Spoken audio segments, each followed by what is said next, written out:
Chapter 51 of Pride and Prejudice by Jane Austen. Pride and Prejudice by Jane Austen. Chapter 51. Their sister's wedding day arrived, and Jane and Elizabeth felt for her probably more than she felt for herself. The carriage was sent to meet them at , and they were to return in it by dinner time. Their arrival was dreaded by the elder Miss Bennets, and Jane more especially, who gave Lydia the feelings which would have attended herself had she been the culprit, and was wretched in the thought of what her sister must endure. They came. The family were assembled in the breakfast room to receive them. Smiles decked the face of Mrs. Bennet as the carriage drove up to the door. Her husband looked impenetrably grave; her daughters alarmed, anxious, uneasy. Lydia's voice was heard in the vestibule. The door was thrown open, and she ran into the room. Her mother stepped forwards, embraced her, and welcomed her with rapture; gave her hand with an affectionate smile to Wickham, who followed his lady, and wished them both joy with an alacrity which shewed no doubt of their happiness. Their reception from Mr. Bennet, to whom they then turned, was not quite so cordial. His countenance rather gained in austerity, and he scarcely opened his lips. The easy assurance of the young couple, indeed, was enough to provoke him. Elizabeth was disgusted, and even Miss Bennet was shocked. Lydia was Lydia still, untamed, unabashed, wild, noisy, and fearless. She turned from sister to sister, demanding their congratulations, and when at length they all sat down, looked eagerly round the room, took notice of some little alteration in it, and observed, with a laugh, that it was a great while since she had been there. Wickham was not at all more distressed than herself, but his manners were always so pleasing, that had his character and his marriage been exactly what they ought, his smiles and his easy address, while he claimed their relationship, would have delighted them all. Elizabeth had not before believed him quite equal to such assurance; but she sat down, resolving within herself to draw no limits in future to the impudence of an impudent man. She blushed, and Jane blushed, but the cheeks of the two who caused their confusion suffered no variation of colour. There was no want of discourse.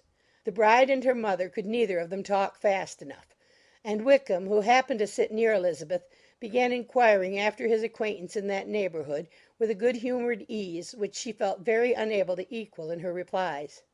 They seemed each of them to have the happiest memories in the world; nothing of the past was recollected with pain, and Lydia led voluntarily to subjects which her sister would not have alluded to for the world.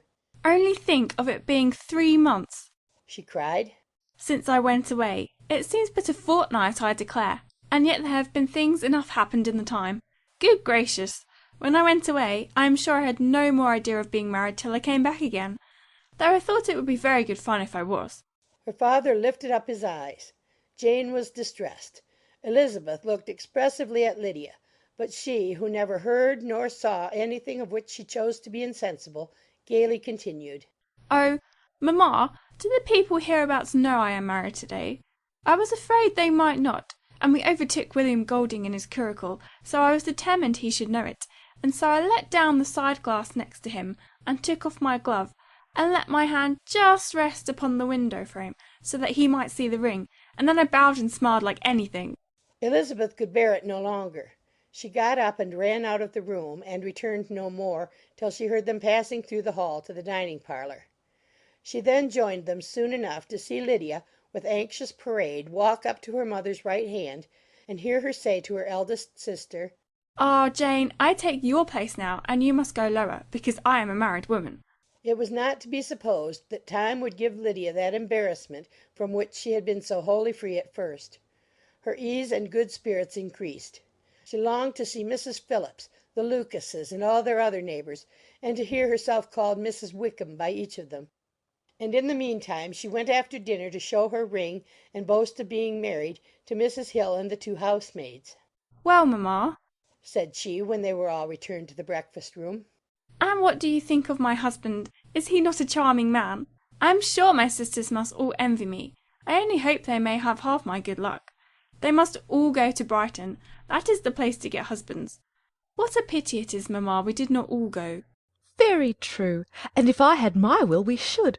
But, my dear Lydia, I don't at all like your going such a way off. Must it be so? "Oh Lord, yes. There is nothing in that. I shall like it of all things. You and papa, and my sisters, must come down and see us. We shall be at Newcastle all the winter, and I dare say there will be some balls, and I would take care to get good partners for all of them. I should like it beyond anything, said her mother. And then, when you go away, you may leave one or two of my sisters behind you, and I dare say I shall get husbands for them before the winter is over. I thank you for my share of the favour, said Elizabeth. but I do not particularly like your way of getting husbands.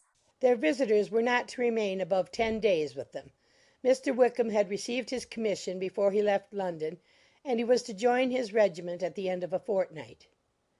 No one but Mrs. Bennet regretted that their stay would be so short, and she made the most of the time by visiting about with her daughter and having very frequent parties at home.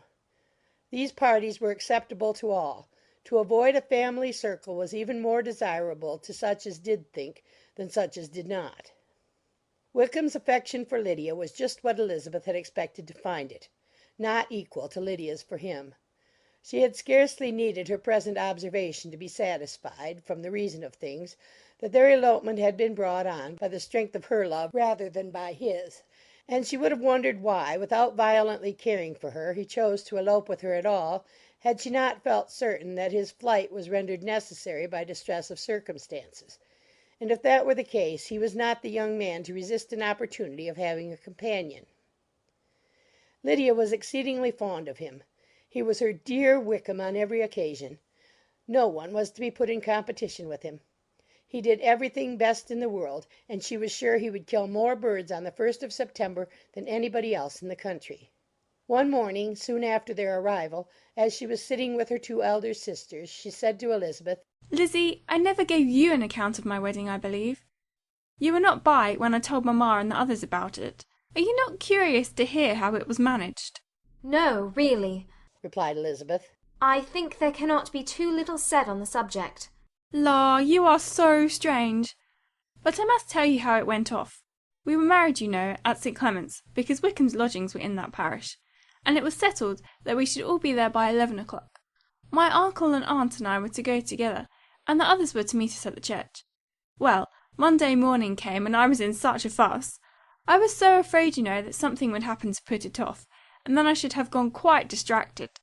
And there was my aunt, all the time I was dressing, preaching and talking away just as if she was reading a sermon.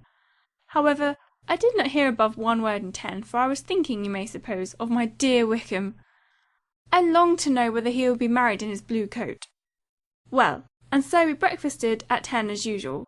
I thought it would never be over, for by the by, you are to understand, that my uncle and aunt were horrid unpleasant all the time I was with them.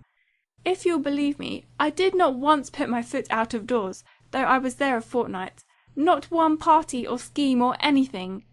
To be sure, London was rather thin, but, however, the little theatre was open. Well, and so, just as the carriage came to the door, my uncle was called away upon business to that horrid man, Mr. Stone. And then, you know, once they get together there is no end of it.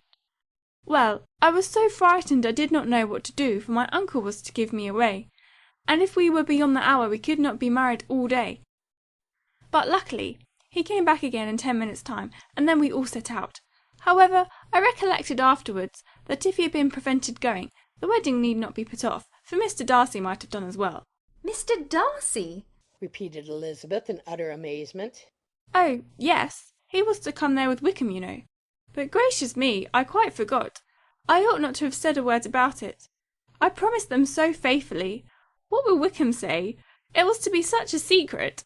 If it was to be secret, said Jane, say not another word on the subject. You may depend upon my seeking no further. Oh, certainly, said Elizabeth, though burning with curiosity. We will ask you no questions. Thank you, said Lydia. For if you did, I should certainly tell you all, and then Wickham would be angry. On such encouragement to ask, Elizabeth was forced to put it out of her power by running away. But to live in ignorance on such a point was impossible, or at least it was impossible not to try for information. Mr. Darcy had been at her sister's wedding. It was exactly a scene, and exactly among people where he had apparently least to do and least temptation to go. Conjectures as to the meaning of it, rapid and wild, hurried into her brain, but she was satisfied with none. Those that best pleased her, as placing his conduct in the noblest light, seemed most improbable.